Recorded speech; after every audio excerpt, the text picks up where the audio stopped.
Our next segment, we've got Alexandra DeSanctis is back with us from she's a William F. Buckley Fellow at the in Political Journalism. You know what? I should just not read the script. I know who you are. I'll just introduce you from the National Review Institute. And Anne Epstein is the executive news editor at Bustle. Good to have you both back. Thank you so much. Good to be here. Thanks so much. I imagine we'll certainly end up talking quite a bit about healthcare in this next moment or two. But I want to ask a little bit real quickly about the special election in Georgia and what to each of you that says about whether or not the president has hurt the Republican image as much as Democrats, I think, had hoped. Well, and Alexandra, especially because you were just on the ground in Georgia. I was, yeah. I was there both for the primary and I went back for the runoff. And to me, I think the idea that this was a referendum on President Trump was just a mistake from the beginning. It's such a unique district, and everything in play there just shows us it was never about Trump, I don't think. It was never a Trump district last November, and it's not a Trump district now, and I think that showed. I agree. I think it's far too soon to think that anything happening in the special elections are about Donald Trump right now. I think actually Georgia was a lose-lose proposition for the Democrats, though, specifically, because this is the most expensive race in House history, right? If the Democrats win with their $23 million for John Ossoff, then that basically plays into the Republican criticism that they are a party of elites, that they are a party that is about money. And, you know, I think it was something like 50% of his donations were from New York and California. These were not from constituents in Georgia. So if they won, then the criticism would have been there. If they lost, then they can say, well, we were always supposed to lose because it's a Republican. Yeah. Yes, but in terms of the candidate himself, when I looked at him, I just kept thinking he looks like Emmanuel Macron. Like he looks like a slick French guy. I can't help it. Emmanuel Macron. There you go. He looked to me. He didn't look like he was one of the Georgia people. He's a documentary filmmaker. He plays into the entire idea that he's a Hollywood elite, that he's coming in to a district and he doesn't live there. You know, he wasn't a candidate that, you know, the Democrats could really, you know, wave their flag for. But the Democrats have had trouble with that. I mean, they haven't necessarily always picked the greatest candidates. I mean, I was one of them, so Lord, they knows they got much. But do Democrats even know what that looks like anymore? I mean, isn't that there's such a division in the party between the Bernie camp? I mean, even after Ossoff lost, you had the Bernie people saying that he lost because he didn't run far enough left. You had the Hillary people saying he ran too far left. And how do they fix it? Can they fix it? I think it's going to be very difficult. You're already seeing people in the House, Democrats in the House, you know, boldly talking about throwing Nancy Pelosi, not throwing her out, but I guess kind of ousting her, asking her to step down. So this is definitely a question that's going to be a big issue. And I think they don't know what the answer to Trump is yet. They're not sure do people want moderate Democrats or do people want us to go further left? I don't think they know. Yeah. If the election were held today, Anne, do you Emily believe? Anne. I'm sorry. I'm sorry. That's okay. If the election were held today, Emily, sorry, would Trump win? The 2016 election, yeah. I mean, I don't really know. I think there were a lot of factors at play, and I think that what we learned from this election in particular and all the special elections is that the Democrats are losing right now. They need to figure out a better way to fight, and they need to figure out a message and an agenda, and that's what they lacked in 2016, whether or not you were for Hillary or for Bernie, and Trump is still the champion of that messaging. But Alexandra, I want to ask you, being on the ground there, to me, I actually think this both in Georgia as well as South Carolina, where there was another special election, the congresswoman who was just on pointed out that when Trump was picking his cabinet, he cherry-picked from safe seats. So the fact that there was such an enormous swing, you know, Tom Price, the guy who vacated the seat, won by, I think, 23 points, and Karen Handel won by only about 4 or 5 points. So shouldn't that be a bellwether warning for Republicans? I mean, in a sense, but if you look at the way the district has swung in past presidential elections, I think you have your answer. So last year, Trump won the district by just 1 point. Before that, Romney won it by, I think, over 20 points. McCain won it by about 18.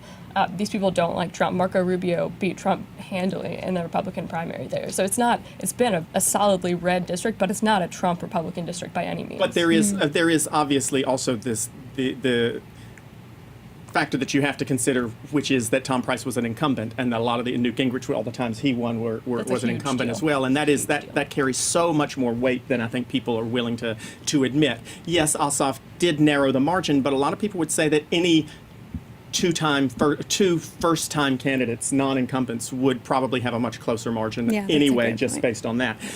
For me, I obviously am one who struggles a lot with this.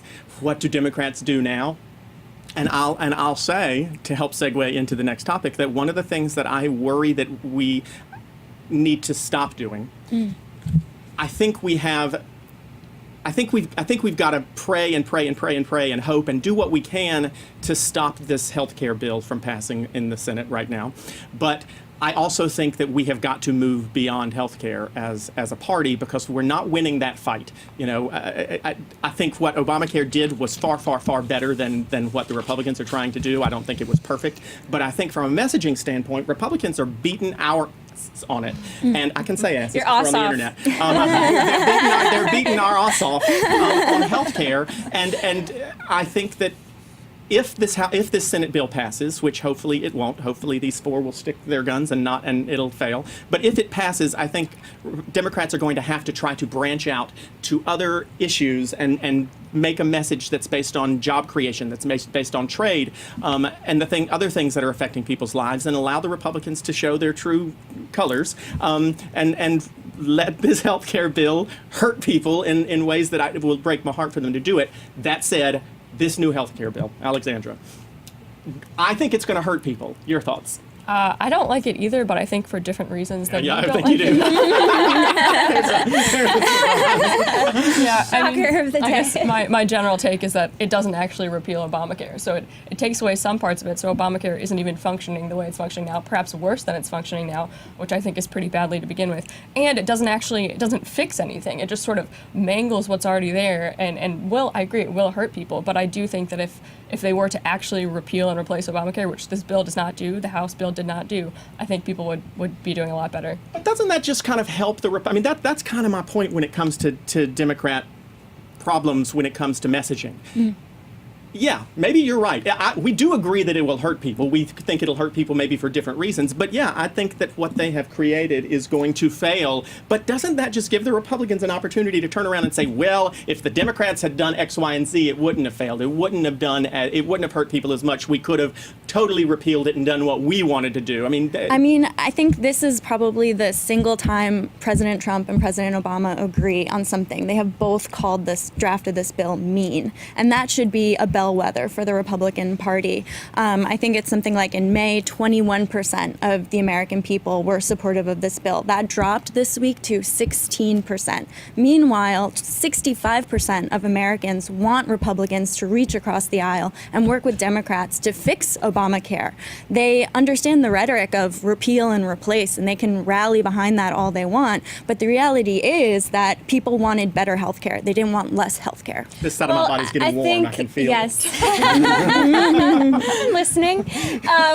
So when talking about hurting people, Obamacare. Her eyes do this thing when she With personal experience, when I moved to an Obamacare plan, I did lose my doctor, period.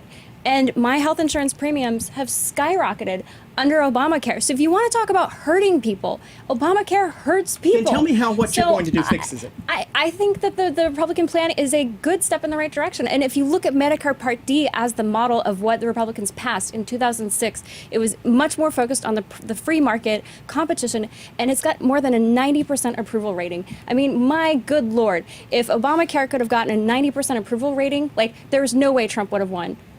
There's been a lot of talk. One of the things Donald Trump talked about in his election campaign was erasing the lines around the states and allowing insurance companies to compete with each other over state lines. I'm going to be honest. It just came out yesterday. I hadn't been able to get through everything. Is that in this Senate bill? I don't believe it is. No. And so, thanks for that. And would that, because I'm asking it because you talk about free market. even if those lines were erased, would insurance companies go across lines and compete with each other? Not without the personal mandate being there. Like the whole point of Obamacare was that we were going to follow in some ways, the car insurance model. If you're going to drive a car in America, you need to have insurance. That lowers the cost for everyone. When you remove that personal mandate and you allow people to drive without insurance, it's going to raise the premiums for everyone. So there's not going to be a competition if there aren't enough customers. Alexandra. I mean, I guess my biggest problem with this plan, I don't think it actually allows the free market to work at all. I think they're trying to get rid of the individual mandate while keeping the pre-existing conditions coverage. That's impossible. It's an unworkable system. But I think if they were to actually get rid of Obamacare, actually create a free market plan, it would work. Okay, well then let me ask you that question that just made my hairs on my back of my neck stand up. So is the solution getting rid of the requirement to cover pre-existing conditions? Because that would be certainly probably one of the pieces that is the most popular of No, I agree that it's very popular, and I think people would clearly be upset. I guess, to me, insurance is insurance and healthcare is healthcare. So if you're covering a condition that already exists, that's not insurance anymore. That's just paying for someone's healthcare costs. But that didn't necessarily answer my question. What would be the solution? Allow insurance companies not to cover those things? I mean, It's tough. I mean, healthcare is a tough issue. It is. But that is one of the most popular The way that things. it's structured is that it's moving people with, because a disproportionate amount of healthcare spending is for a very few number of people. So if we can isolate those individuals and put them in a special pool, which is what the plan would do, then we can actually have a freer market. Because right now, people who have such astronomical bills, they're distorting the market. And it makes it so much more expensive for everybody else. That way, if you can really focus on where the problem is, which is what the Republicans are trying to do, that makes a lot more sense. And that way, we're going to have the premiums go down because people will want to buy insurance Unless instead you of have a beating them over the pre-existing head. Unless you have a condition, in which pre-existing case condition. your In which prices will case skyrocket. you will Yeah. have subsidies. But they cut out the subsidies. No, they did not cut No, out the this bill has subsidies. the The subsidies subsidies. absolutely They are still there. did cut them Yes. back, though. They cut them did scale back, and they cut 350% down the of the poverty line subsidies versus for 400%. We out-of-pocket talked about expenses this. and deductibles. Right, but well, we won't get into that rabbit hole again of what the difference of how rich people are when they have $80,000 and 4 children. 2 children. That's a family of 4. And where I'm from in Utah, that actually would go a pretty far way. And where you're from in North Carolina, that would go a far way. It might go And away the unless you have a subsidies- pre-existing no, condition. And the other thing is, and you have healthcare costs in that which are case $20,000 to the $30,000 a subsidies year. would improve. The subsidies are based on the cost of healthcare, based on your conditions. Like there's so much rhetoric out here that's demonizing Republicans and saying they don't care about people when actually this plan will make healthcare more affordable. And Well, I'll agree with the first part of that sentence. And I have to say, because we got to wrap it up and we got to move on to our next segment, but I got to give you major props, though, even though we don't agree on much. The fact that you didn't try to spin out of the answer when you weren't quite sure what it was is Yeah. I've got mad respect for. Because most people would come in here and start bullshitting with me about I mean, the truth is healthcare is a difficult issue. And I think that one of the reasons we can't get anything done is because people do tend to stick to talking points. And if we would get off the damn talking points and talk about the issues and admit, hey, you know what, I don't know the answer to that. Let's figure it out. We'd be in a much better position. But, everybody always knows the answer to everything. So, except for when I don't know your name, Emily. Hey, you nailed it that time. Hey, Emily Anne Epstein. That's Yep. where I got it. Emily Anne Epstein and Alexandra DeSanctis. Thank you very Yeah. much for joining us. Thank Come you. back. Thank you. We'll talk about it some more.